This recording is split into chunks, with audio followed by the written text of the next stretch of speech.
I normally use stuff from, who has the test, she must have gotten the same sample from the same place I did.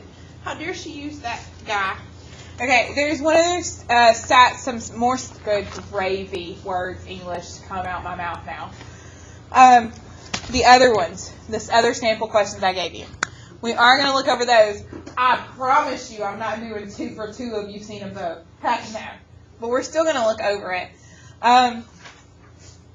So this is, in my mind, this is what Hunter looks like. What? This is you. On his test,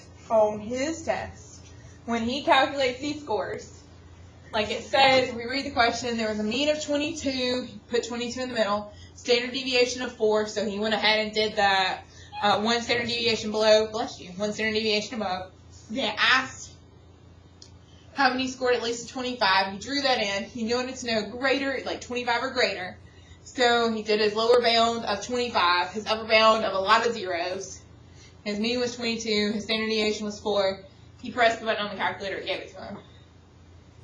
I'm hoping he lists all of it out like this, but for the love, if he doesn't write the word normal CDF and he just pulls this number out of left field, he will not get the E. He has got to put the command that he used so we know that he's not crazy. And again, even if Olivia makes a mistake, let's say for some reason she read standard deviation of 40, not a 4, so she does a 40 here. She's still probably going to get the P as long as she's got this graph going with it. If she's got some visual to help it, they tend to give you a P. Because that shows your understanding what's going on. Okay, and then part B of this sample, they're asking, they say, what is the 31st percentile of the distribution of test scores?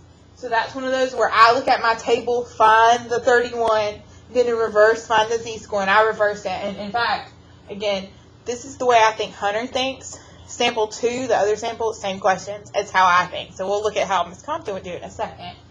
But Hunter likes to, if they give him the percentage, immediately get back that z-score. So he would use that inverse normal button. And that's fine if you do that. Again, this is not me, but this person would still get all their points. They still have a drawing illustrating their point. I'm wanting to find this number. I need this shaded region to be exactly 31%. I use this command on my calculator. It takes the percentage and turns it back into the number I need. So he would still get all his points. Meanwhile, this is more me. Again, I'm old school.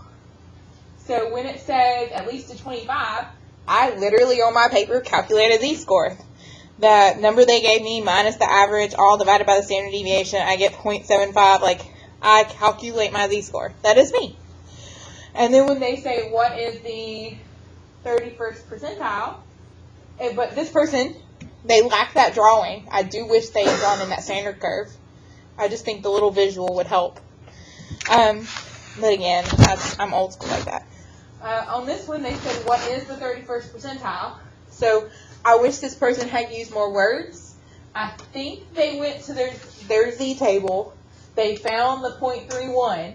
They converted that back and said, oh, that happens at 0 here, 5 here, so it's 0.5. I'm hoping that's where that Z number came from. And then they actually had to calculate back to get that X. That's how I would have done it. He would have done it with the inverse normal. It doesn't matter which way you do it. Honestly, it wouldn't hurt to do both. But as long as we're showing that we understand PS, we've got 31% down here. We want to know what this number is.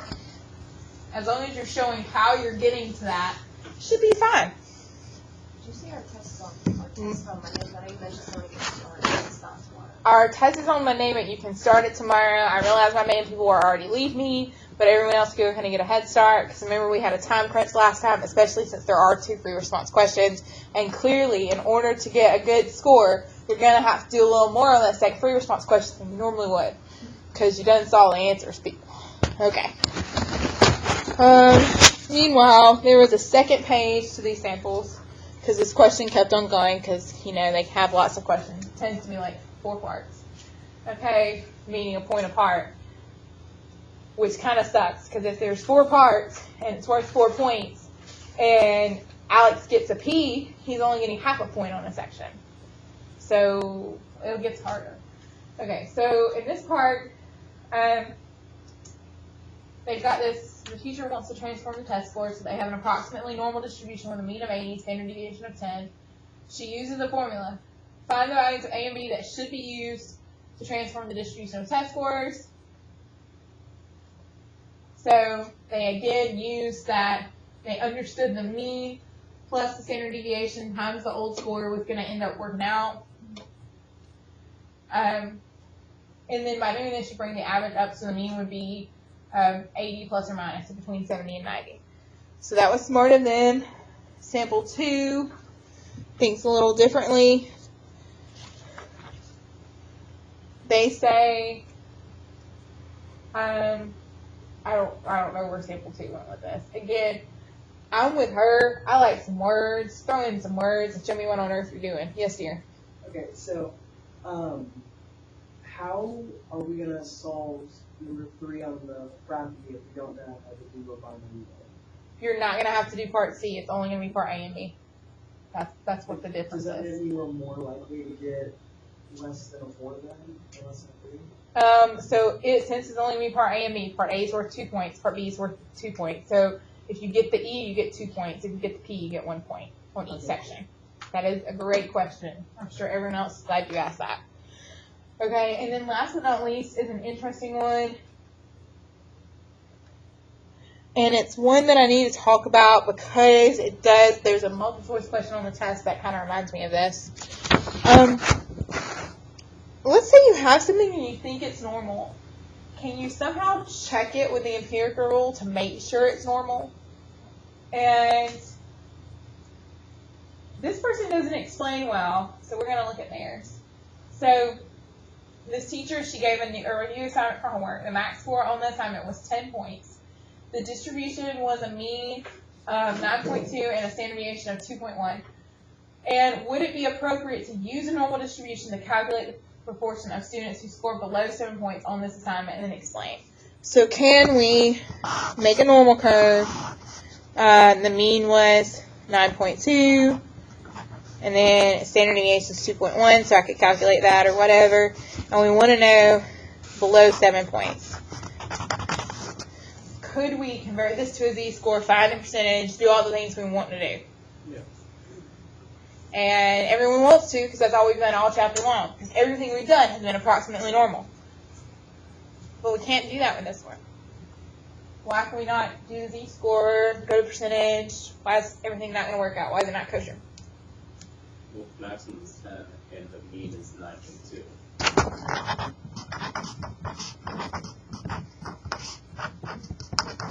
But the max is 10. So it's not technically following a normal percentage, and 68% supposed to be within the first standard deviation. So isn't there supposed to be 11.3? I don't know what 9.2 minus 2.1 is. I should. That's 7.1. My God, Miss Papa. So this is supposed to be where 68% of the data falls, or whatever, within that first. But you can't go up to an 11.3. We stop at 10. So we can't guarantee it's going to work out. In fact, this person explains it better than this. I don't know. I wouldn't have given this person their points because, yes, they use words. They said the mean value is too close to the maximum value of points. Yeah, that makes sense. And that does make sense that 9.2 is too close to 10 for us to even try to say, hey, the distribution is normal. I agree with that. I just wish they had referenced numbers. I wish they just said the mean, 9.2, is too close to the maximum value of points, comma 10. If you just throw in some numbers so they know you know what the graph you're talking about, it would make me feel better. Makes you feel better. I can sleep at night then.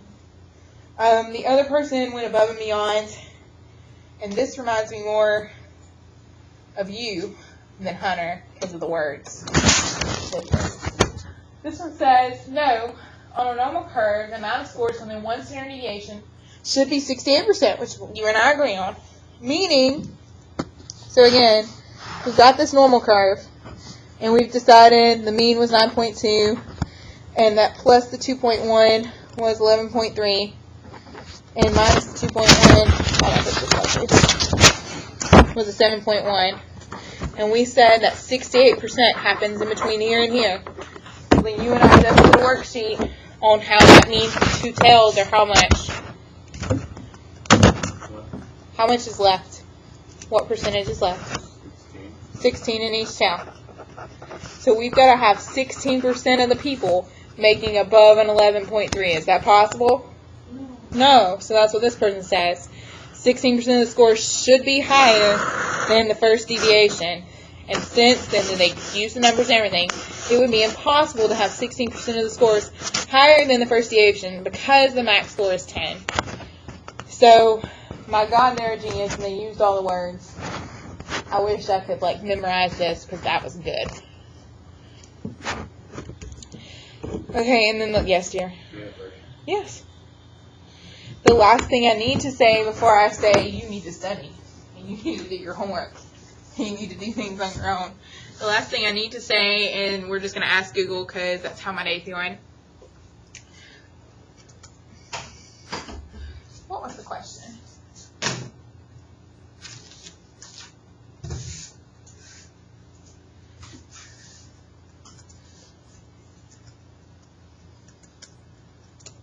The way that what you previously said.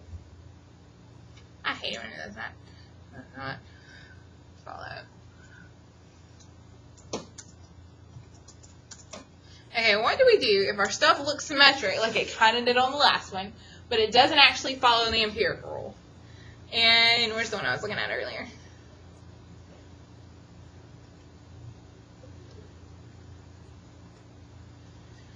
So when can we use the empirical rule? It says all status falls within 3 standard deviations of the mean. We know that. When to use. We have to, I saw it earlier.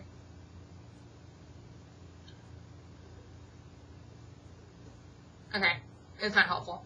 Okay, I swear I can just use my words and make sense. If we can't use that empirical rule, the way we couldn't use the empirical rule on this one, then the data is not actually normal. It's not following that normal standard deviation. It must be skewed some way or the other. We need more information. All they told us was the mean and the standard deviation. They didn't tell us, if they don't say those words normally symmetric or approximately normal or any of the words that Jackson likes to point out, they don't say those words. It's not those things. I know you and I want to assume it is, but we can't. Okay, I think that's all I have to say.